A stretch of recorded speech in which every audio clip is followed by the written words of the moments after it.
Halo semuanya, selamat wayah Kio ya dimanapun kalian berada. Kembali lagi bersama Mamang dan di video kali ini kita bakal lanjutin manhwa Kang Fitness Dunia Murid. Kita masuk di part 36. Di awal video ini, tak berselang lama setelah kepergian Ryusoya, seorang pialan mendatangi Ryusuho sembari mentelepatinya. Tidak ada masalah dengan rencana kita memimpin Heavenly Merchant selanjutnya. Dan produk spesial itu tolong jangan gunakan di area publik. Tentu saja telepatinya itu sontak membuat Ryusuho terkejut. Akan tetapi ia segera tersadar jika orang yang mentelepatinya itu ada di pihaknya. Apa? Kepala urusan internal? Apa yang kau bicarakan?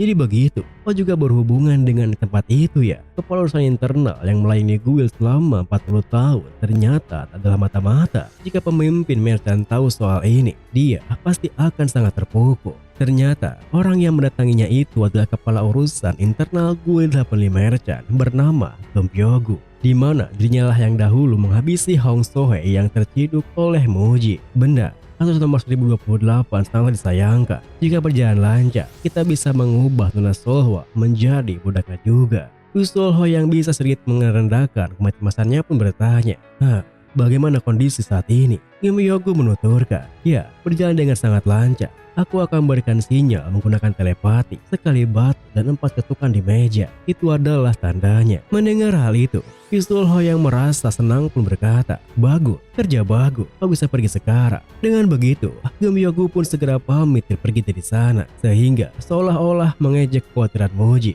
Pikiran Ryusuho dipenuhi dengan obsesi untuk melakukan pembantaian berdarah. Nikmatilah perjamuan ini, karena ini akan menjadi perjamuan terakhirmu. Karena hari ini, aku akan menjadi pemimpin guild Heavenly Merchant. Di saat Ryusuho berpikir seperti itu, Grandmaster Hyungwon yang bisa merasakan keling internnya terdiam berpikir, Mujin, prediksimu sepertinya memang benar. Di sisi lain, Solhwa yang menyendiri dari perjamuannya nampak menggerutu di pinggir kolam kecil. Aku ingin dipuji atas kerja kerasku oleh Mujin. Dipuji karena aku jadi makin cantik. Pujian seperti itu, dia tidak memanggilku cantik bahkan setelah aku berubah. Mungkin dia tak pernah tertarik padaku sejak awal. Ya, aku harus kembali. Uni pasti mencariku. Aku mungkin akan dimarahi karena kabur. Namun, di saat Solhwa akan kembali ke area perjamuannya, tiba-tiba saja ia mendengar suara aneh di sekitarnya yang membuatnya penasaran hingga mencari asal suara tersebut. Suara apa itu? Seharusnya tak ada orang yang kemari saat ini kan? Ternyata tak jauh dari tempat Solhwa nampak Gompyogu yang tengah berbicara dengan Scar secara rahasia. Di mana Gompyogu bertanya, jadi Mujin menghambatmu tanpa tahu jika Solhwa tengah menguping mereka. Scar menjelaskan, benar, dia sepertinya tahu semua rencana kita. Seluruh halangan dinancang berhubungan dengannya. Sulit menganggapnya sebuah kebetulan. Gompyogu yang merasakan hal yang sama menuturkan, insiden nomor 1008 juga sama. Dia bilang bahwa Mujin menipu semuanya. Lagi pula, kita akan menghabisinya. Kenapa tidak mengurusnya bersama dengan orang lain? Sekarang pun menegaskan, setuju, aku akan mengurus Mujin pada kesempatan ini. Mendengar perbincangan mereka, Solhwa yang sungguh tak menduganya pun gemetaran berpikir, apa yang dia katakan? Suara itu, ketua urusan internal kan? Mengurus? Aku harus cepat memberitahu ayah. Namun, baru saja ia akan pergi dari sana, Gompyogu dan Scar malah menyadari kehadirannya. Hingga Scar pun segera menghalangi jalan kaburnya.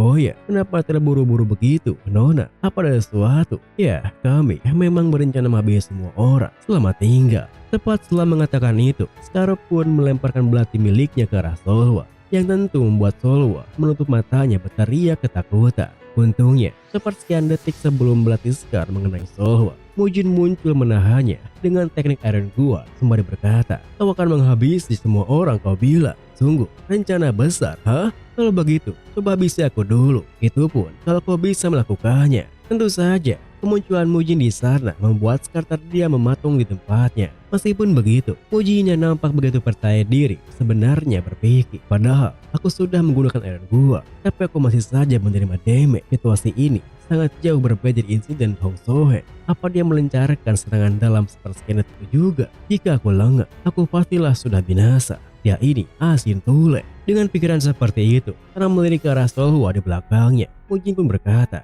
Nona Solhwa, serahkan dia padaku dan cepatlah lari. Anda akan selamat jika pergi ke Grandmaster Hyungwon. Mendengar perkataannya, meski dirinya sangatlah ketakutan, Solwa yang tak ingin Mujin celaka pun membala. Aku tak bisa melakukannya. Bagaimana bisa aku lari dan meninggalkanmu di sini?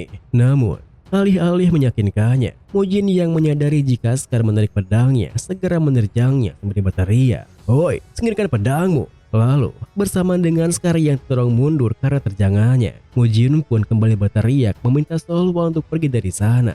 Hingga pelayan Solwa yang mendengar teriakannya pun segera menariknya pergi dari sana. "Nona, kemarilah! Cepat!" Namun, baru saja Mujin bisa sedikit lega karena Solwa telah pergi dari sana. Tiba-tiba saja dikejutkan oleh serangan Scar Lodla yang melemparkan banyak belati sekaligus sembari berkata, "Kau terburu-buru menjadi orang pertama yang mendapatkan pencerahan sampai tak memberi kesempatan membalasnya. Curang sekali." Mujin yang tak bisa menangkis semua belatinya pun hingga terkena sayatan di lengannya membala, "Rencana pembantaian besar kalian tidak begitu mengesankan ya? Apakah kau terlalu bersemangat hanya karena seorang maung muda? Majulah, coba saja kau habisi aku jika kau bisa." Scar yang merasa tertantang pun melepas jubahnya menimpali. "Kalau begitu, aku akan langsung menghabisimu. Bersiaplah untuk merasakan kepedihan." Tepat setelah mengatakan itu, Scar pun melepaskan serangannya yang membuat Mujin langsung bergerak menghindar sekaligus menyerang balik dengan tinjunya. Namun, meski gerakan Mujin terbilang sangat cepat, Scar masih bisa mengantisipasinya dengan mudah, di mana ia menggunakan bayangan untuk mengecoh Mujin. Sedangkan tubuh aslinya muncul di belakang melarikan punggungnya. Tentu saja, hal itu pun membuat Mujin terkejut. Sejak kapan Scar ada di belakangnya? Ditambah lagi, Scar juga melepaskan tusukannya begitu cepat yang hampir membuat Mujin tak bisa menghindarinya. Bahkan di saat Mujin melihat momen untuk menyerang balik, Scar terus saja melompat menghindarinya. Hingga Mujin yang kesal dengan taktiknya pun menuturkan, "Guys, kamu lompat ke sana kemari seperti belalang. Apa kau takut melawanku? Berhentilah kabur dan turunlah ke bawah melawanku, bajingan." Scar yang tak termakan provokasinya pun menatapnya berkata, "Berhentilah menyia-nyiakan kekuatanmu. Apa kau tak sadar jika itu hanya memperburuk rasa sakitmu?"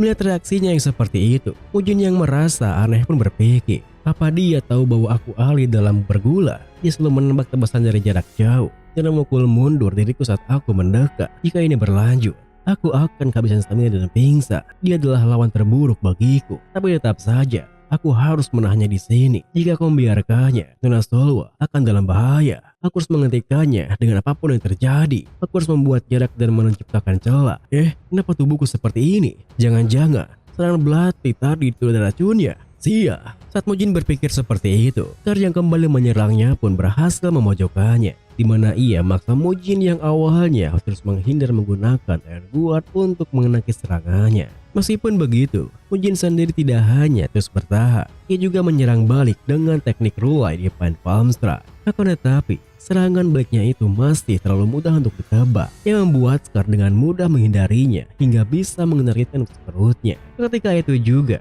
Mujin pun menggunakan teknik Iron Guard untuk menahan pedang yang Scar yang akan tetapi serangan Scar tak berhenti sampai di sana, di mana ia melemparkan 4 belati beracun sekaligus yang tak mampu dihindari Mujin, lalu menerjangnya dengan teknik pedang sembari berkata, "Belati itu beracun, tubuhmu secara perlahan akan lumpuh. Selamat jalan ke si Buddha." Sword teknik Bottomless Pit. Tentu saja, serangan tersebut hampir membuat Mujin kehilangan kesadarannya. Akan tetapi, tekadnya yang begitu kuat, Mujin pun berhasil mempertahankan kesadarannya. Dirinya bahkan melemparkan belati beracun milik Scar sembari berkata, "Hei, racun lemah itu tak akan mempan padaku. Buddha, mengirimku kembali." Tentu saja, Mujin yang masih hidup mengejutkan Scar yang telah bersiap untuk pergi dari sana, hingga tanpa pedulikan belati yang menancap di punggungnya. Scar yang bertanya-tanya, apakah Mujin mengedarkan energi internalnya untuk menghentikan penyebaran racunnya berbalik menerjangnya sembari membala, "Kalau begitu, aku akan mengirimmu lagi menuju Nirvana. Ini akan lebih sakit daripada racun lemah itu." Melihatnya yang kini terpancing provokasinya, Mujin yang sudah menunggu momen tersebut pun dengan mudah mematahkan serangannya, di mana Mujin mengapit pedang Scar dengan ketiaknya sembari menimpali. "Loh, sepertinya aku tidak akan pergi ke Nirvana ya?" Tepat setelah mengatakan itu, Mujin pun melucuti pedangnya dengan teknik Arhat Palm Strike. Lalu, di saat Scar masih kesakitan karena teknik itu berefek pada lengannya, Mujin langsung menerjangnya jatuh dengan teknik Grappling prank control serta mengunci lengan dan lehernya dengan teknik submission choke sembari berpikir, aku berhasil melakukan teknik ini, tapi stamina dan energi dalamku berkurang. Jika ini berlanjut, aku akan dirugikan. Akan kuakhiri ini di sini.